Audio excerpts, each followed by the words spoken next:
कड़ाके की ठंड पड़ रही थी। गरीब रानो चिड़िया इस कड़कड़ाते ठंड में भी बिना गर्म कपड़े पहनकर बाजार में मोची की दुकान लगाए बैठी हुई थी। तभी एक ग्राहक आकर कहता है, हे भगवान, इस कड़कड़ाती ठंड में भी बिना गर्म कपड़े पहनकर बैठी हो। क्या बहन, तुम्हें ठंड नहीं लगती क्या? ठंड तो बहुत लगती है भाई, मगर गरीब ठंड की परवाह करेगा तो खाएगा क्या? जूता बूता ठीक कराना है तो बोलो। हाँ हाँ, हमारा जूता पॉलिश कर दो बहन। ये कहकर ग्राहक रानू के सामने अपने जूते रख देता है और वो अपने कपकपाते हाथों से किसी तरह उसके जूते पॉलिश करके दे देती है। ये लो, हो गया जूते पॉलिश साहब। जूते पॉलिश का 15 रुपए बनता है। हाँ हाँ, ये लो 15 रुपए। उस दिन ज्यादा ही ठंड पड़ रही थी। ठंड के कारण रानू का रोम रोम कांपने लगा। आसपास के सभी पक्षी गर्म स्वेटर और ना जाने क्या क्या पहने हुए थे। उन सबको देखकर रानू मन ही मन सोचती है, काश मेरे पास भी इन पक्षियों के माफिक कोई गर्म स्वेटर या टोपा होता तो कितना मजा आता। काम करते समय ठंड से हाथ तो ना टुटरते। एक दिन कुछ ज्यादा ही ठंड पड़ रही थी और ठंड के कारण रानू की कपकपी बन रही थी। आज तो ये ठंड जान लेने पर ही तुल गई है, सहन नहीं हो रही है। देखो तो हाथ कैसे कांप रहे हैं, औजार उठाने तक की हिम्मत नहीं है। ये कहते कहते रानू की नजर आग की तरफ जाती है। कुछ ही दूरी पर आग जल रही थी और एक कौवा खड़े होकर हाथ ताप रहा था। ये देख रानू मन ही मन खुश हो जाती है। अरे आग, रानू बेटा, तू अगर जिंदा बची रहना चाहती है तो भाग कर हाथ सेक, वरना आज तो तू गई परलोक। ये कहकर रानू भागकर आग के पास जाकर खड़ी हो जाती है।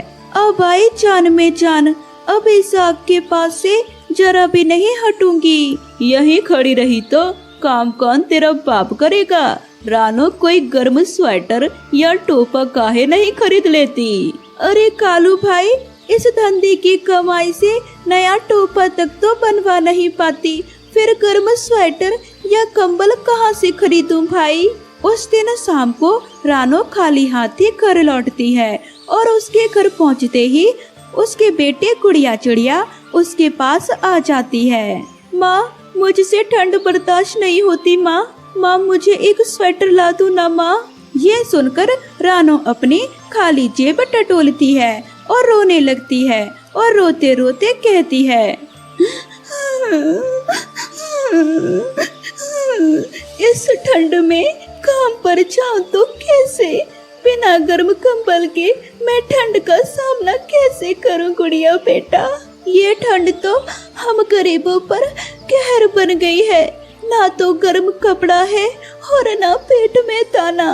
भगवान ऐसे गरीबी किसी को ना दे। गुड़िया बेटी को यूं रोता देख रानू चिड़िया गुड़िया बेटी को दिलासा देती हुए कहती है, अरे रो मत गुड़िया बेटा, देखना कल से मैं ठंड की बिल्कुल परवाह नहीं करूंगी, खूब कमाई करके लाऊंगी। और तो सुन गुड़िया बेटी, तुझे मैं बहुत जल्दी नया स्वेटर खरीद कर दूंगी। फिर उस दिन के बाद से रानू ठंड की परवाह करना छोड़ देती है। वह ठंड में कांपते हुए सारा दिन काम में जुटी रहती है। भले ही इस ठंड में मेरी जान ही क्यों न चली जाए, पर जब तक गुड़िया को मैं गर्म स्वेटर खरीद कर नहीं दे देती, मैं ऐसे ही काम में जुटी रहूंगी।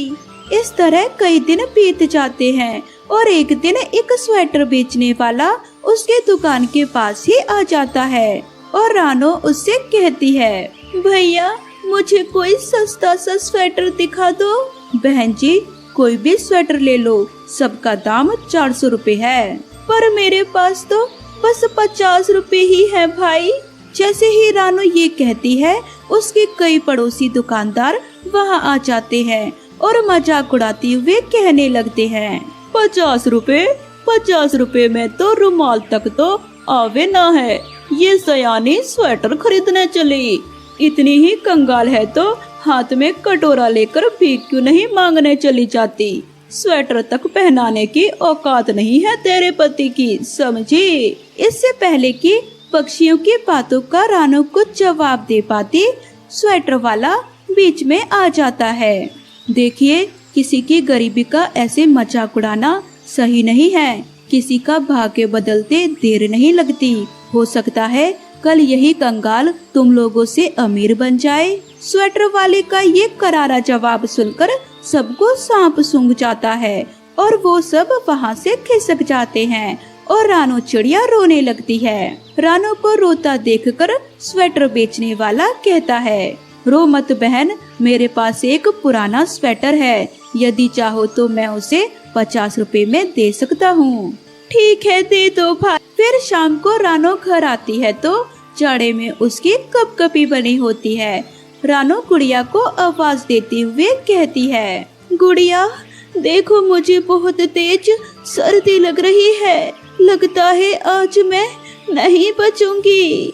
अरे माँ, आपको तो बहुत तेज बुखार है, आपको तो अस्पताल ले जाना पड़ेगा, पर उसके लिए पैसे कहाँ हैं? गुड़िया, जो कुछ थे पैसे उससे मैं तेरे लिए स्वेटर ले आई हूँ। माँ, ठंड बहुत है तो ये स्वेटर आप ही पहन लो।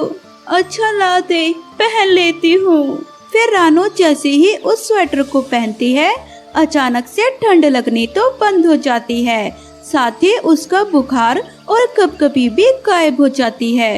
वो आश्चर्य में पड़ जाती है और खुश होती हुए कहती है, गुड़िया, अरे गुड़िया, गजब हो गया गुड़िया बेटा। अब क्या हुआ माँ? इस स्वेटर को पहनते ही ठंड का कहर और मेरा बुखार दोनों गायब हो गई। देखो, मैं बिल्कुल ठीक हो गई। हाँ माँ, अब तो बिल्कुल ठीक हो गई। अब तो आपको बिल्कुल भी बुखार नहीं है। ये कैसा चमत्कार है माँ? जरूर ये स्वेटर जादुई स्वेटर है। यदि ये जादुई स्वेटर नहीं होता तो क्या ऐसा होता? भला हो भगवान का, उसने हम गरीबों पर मेहरबानी दिखाई। उस जादुई स्वेटर को पहनकर रानू ठंड के कहर से तो बचती ही है, साथ ही उसका मोची का धंधा भी खूब चलने लगता है। उस दिन के बाद से उसकी खूब कमाई होने लगती है और वह गुड़िया के लिए बहुत सारे गर्म स्वेटर और कंबल खरीद पाती है। इस कहानी से हमें सीख मिलती है कि गरीबों की गरीबी का हमें कभी भी मजाक नहीं बनाना चाहिए। ये कहानी है एक अमीर कौवे के परिवार की। कालू कौवा अच्छा खासा पैसे कमाता था और जंगल के बीचों बीच उनकी कोठी थी। इतना सब होने के बावजूद भी कालू और गौरी जंगल के सबसे कंजूस पक्षी थे। वे अपने घर से कभी दूसरे पक्षी को कुछ नहीं देते। फिर एक दिन चिड़िया मिट्ठू उनके घर आते हैं। चिड़िया मिट्ठू, आप दोनों यहाँ क्या हुआ? कालू, हम तो गरीब पक्षियों के लिए चंदा मांगने आए हैं। हाँ कालू, जंगल के इस पार जो पक्षी बिना घर के रहते हैं उनके लिए गर्म स्वेटर और गर्म कंबल देने का सोचा है हम दोनों ने। क्या कहा? स्वेटर और गर्म कंबल? कुछ पता भी है आपको महंगाई कितनी बढ़ गई है?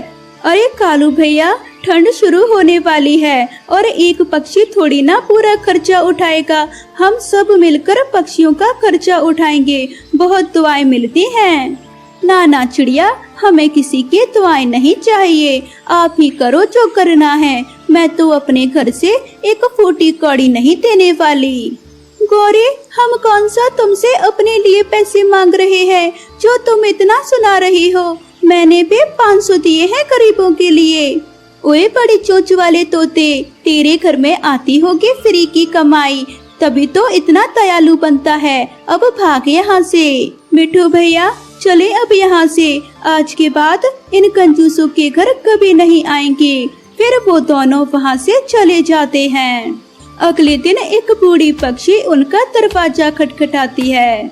बेटी, कुछ खाने को दे दो, बड़ी भूख लगी है। माँ जी, हमारे घर में कुछ भी नहीं है, तो आप यहाँ से जाएं। ये क्या कहती हो बेटी? भगवान ने तुम्हें इतना अमीर पक्षी बनाया है और तुम्हारे घर में कुछ भी नहीं है। बूढ़ी पक्षी ने इतना बोला ही था कि तभी गौरी का बेटा जग्गू कौवा कटोरी में खीर लेकर बाहर आता है। बूढ़ी दादी, हमारे घर में आज खीर बनी है, आप ये खा लें। जुग जुग जी बेटा, तेरे ऊपर भगवान का हाथ हमेशा रहे। जग्गू, ये खीर लेकर अंदर जा और खबरदार, जो बाहर झांका भी, लागत से बनती है खीर, मैंने बांटने के लिए नहीं बनाई। अपने मामा की ये बात सुनकर जग्गू कौवा चुपचाप वहाँ से चला जाता है। और बूढ़ी माँ जी, आप अभी तक यही हो, जाने का भी कुछ लोगी क्या?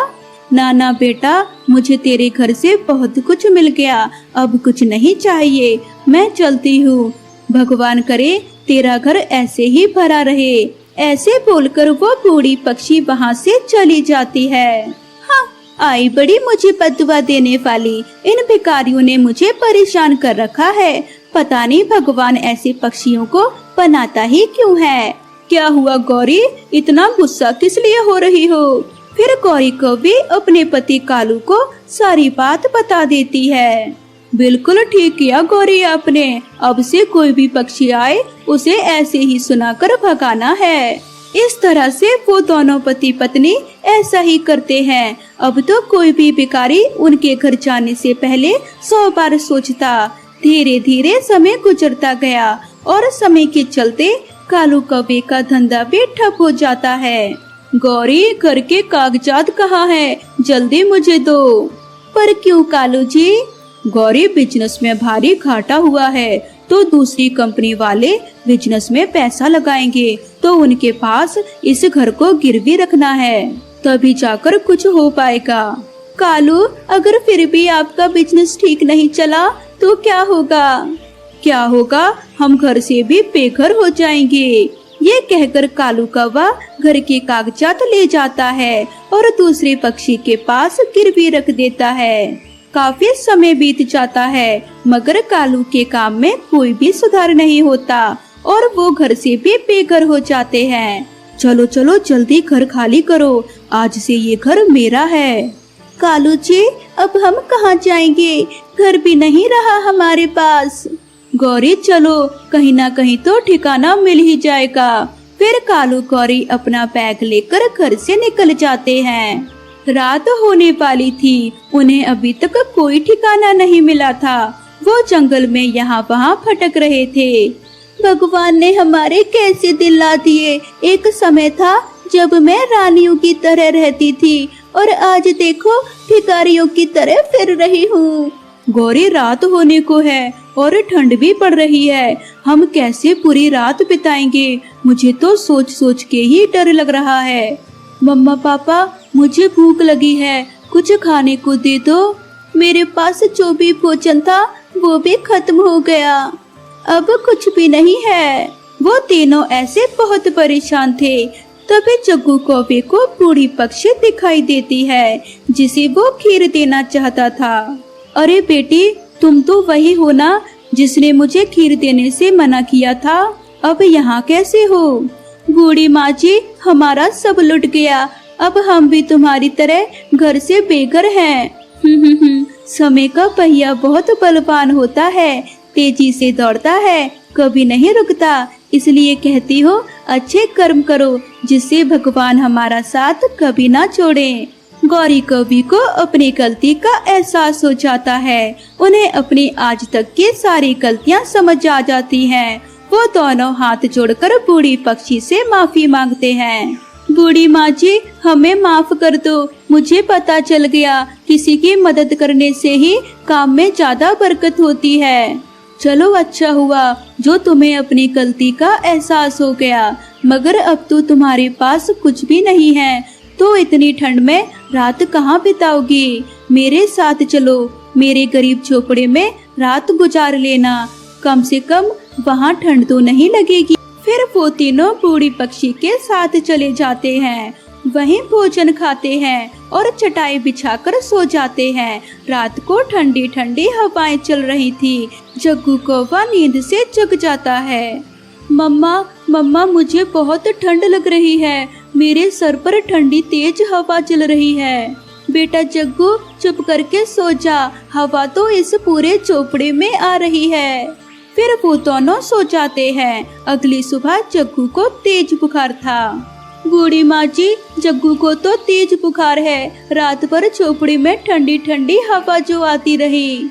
बेटा ये काढ़ा जग्गू को पिला दे, मैं अक्सर यही पीती हूँ, इससे बुखार तुरंत ही भाग जाएगा। फिर गौरी को भी वो काढ़ा जग्गू को पिला देती है। बूढ़ी पक्षी बाहर से गोबर लाती है और झोपड़ी के सुराख को बंद करती है। माँ जी, आप ये क्या कर रही हो? और इस गोबर से तो झोपड़ी में दुर्गंध आएगी। गौरी बेटा, इस गोबर के लीपने से झोपड़ी के अंदर हवा नहीं आएगी और जग्गू को ठंड भी नहीं लगेगी।